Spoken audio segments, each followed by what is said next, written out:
और उसी एक मानसिक बोझ के कारण बच्ची 5-6 साल की पढ़ाई के बाद 5वीं कक्षा के बाद निकल छोड़ देती थी।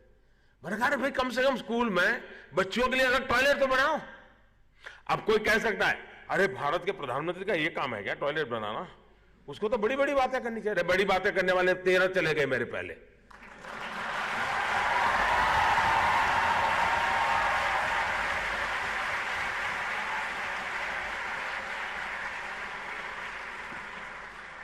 और कोई? माननीय महाराष्ट्र अमरावती से यहाँ पर आई हुई हैं आकांक्षा असनारे, इनकी भी कुछ उत्सुकता है जानने की। आकांक्षा। सर्वप्रथम सुप्रभात माननीय प्रधानमंत्री जी, मैं आकांक्षा हूँ महाराष्ट्र से। मेरा प्रश्न पूछने की अनुमति चाहूँगी आपसे।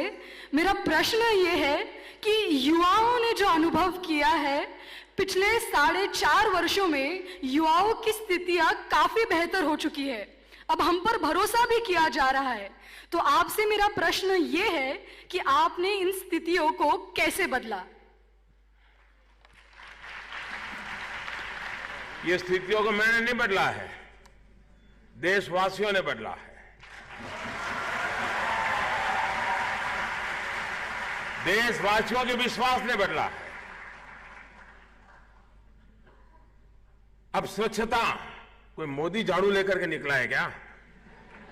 देशवासियों ने तय किया देश को स्वच्छ बनाना है, सब लोग लग पड़े हैं। आज घर में भी छोटा बच्चा आप कुछ डालते हैं तो बच्चा कहता है नहीं नहीं उठा लो दादू, दादू उठा लो, ये मोदी जी ने बोला है तू उठा लो। कहता है कि नहीं कहता?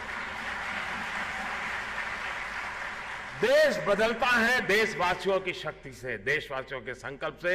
सरकार का काम है उन्हें अवसर देना, खुलापन देना, और वो काम करने की दिशा में हमारी सरकार निरंतर चल रही है। धन्यवाद। माननीय, आपका ही संसदीय क्षेत्र वाराणसी यूपी है और वहाँ से एक सवाल हम लेना चाहते हैं। खुशी श्रीवास्तव यहाँ पर आई हुई है वहाँ से। खुशी, पूछिए क्या पूछना है। नमस्कार। नमस्ते।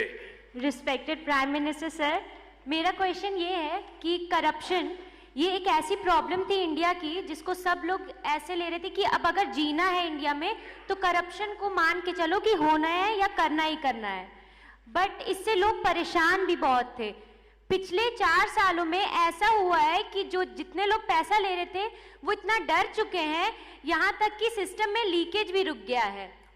गर्व तो होता है इस बात का, पर आश्चर्य भी होता है, इतने साल से छोटे से थे तब से देखते आ रहे हैं ये बड़ी प्रॉब्लम 4 साल में कैसे सही हो गई। आपसे पूछना जरूर चाहेंगे।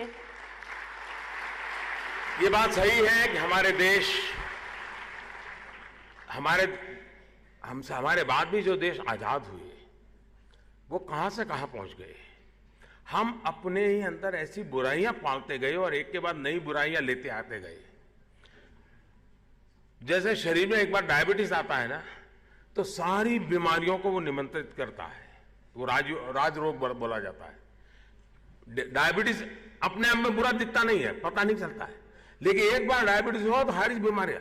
ये करप्शन एक ऐसी दिमक है जो सारी बीमारियों को ले आती थी। जब तक आप करप्शन रूपी दिमक से देश को मुक्त नहीं करते हैं तब तक आप और बीमारियों से भी मुक्त नहीं हो सकते। और इसलिए काम थोड़ा कठिन है और हर कोई ये काम कर नहीं सकता है जी। जिसको खुद को कुछ लेना देना नहीं है, जिसको अपने लिए कुछ करना नहीं है, वो जरूर इस काम को कर सकता है। और इस देश में ऐसे करोड़ों लोग हैं जो नियम और कानून से जीना चाहते हैं। हमने उन्हीं को प्रोत्साहित किया, उसी का परिणाम है। अब आप देखिए, हमारे देश के युवा तय कर लें कि हम कहीं पर भी शॉपिंग के लिए जाएंगे तो हम डिजिटल पेमेंट करेंगे, मोबाइल ऐप से ही पैसे देंगे। मुझे बताइए साहब, अकाउंट से चलना शुरू हो जाएगा नहीं जाएगा? कोई गलत लेगा तो पकड़ा जाएगा नहीं पकड़ा जाएगा? अगर वो व्यवस्था ठीक हो गई तो कुछ भी बुरा होगा क्या? यानी हम भी अगर कंट्रीब्यूट करना शुरू करें और आज हुआ है, आप पहले की तुलना में डबल संख्या, 70 साल में इनकम टैक्स देने वालों की संख्या डबल हो गई।